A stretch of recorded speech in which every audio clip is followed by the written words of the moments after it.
I just got a new carnivorous plant. Let's check out my little collection.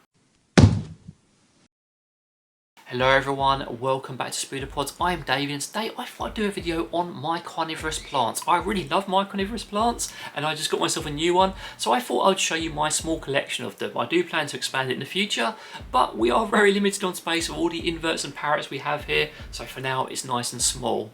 So before I start the video, you may be wondering why am I so interested in carnivorous plants? Mostly because of the lovely colorations, the different types, and the fact they are carnivorous. It's kind of cool.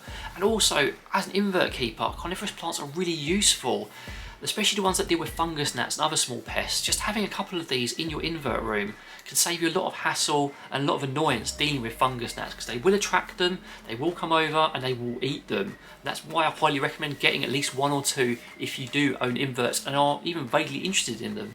I would also like to add, before I start this video, these guys do need to be repotted. I am just waiting for their next period of dormancy so I can do it safely and comfortably for them and ensure they have the best chance of taking to their new environment. So I thought I would start with my new carnivorous plant, and this little fella is an Alicesandu. Now I'm going to put the scientific names down in the description just because it's a bit easier to get through the video and not stumble on any words, and just enjoy showing you these guys off. I mean, I really love the Alicesandu. It kind of looks a little bit like a fly trap, but with loads of lovely colours, the greens and the reds.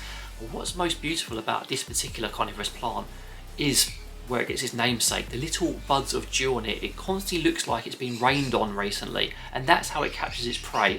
This little guy has already been highly efficient at catching lots of fungus gnats.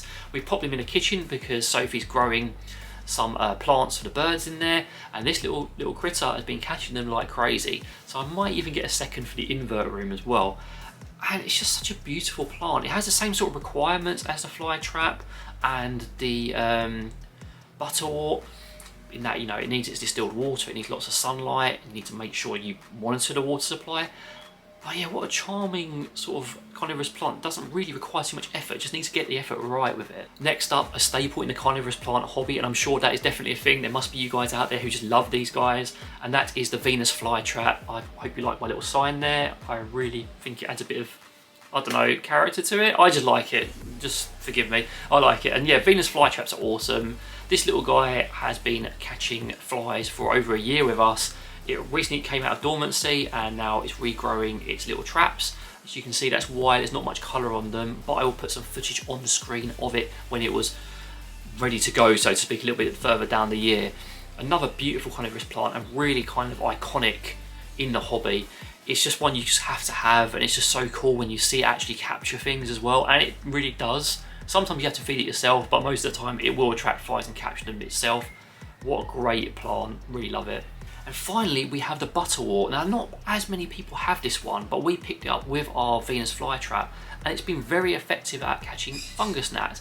It's not quite as pretty, it's not kind of as impressive as the other carnivorous plants you can get, in that it's just green and it kind of has a sort of waxy substance on its leaves. But it is really cool, it's really good, and our one's been thriving. In fact, just looking at it now, I can see at least 8 fungus gnats on it. That's how efficient it's been. Again, something we're considering getting a second one of, so we can have one in the kitchen, one in here.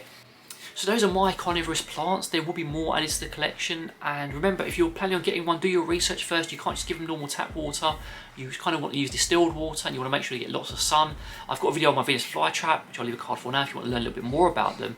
But they are really great for invert keepers, and they're just really interesting and fun to have. And if you get the maintenance right, very low maintenance too.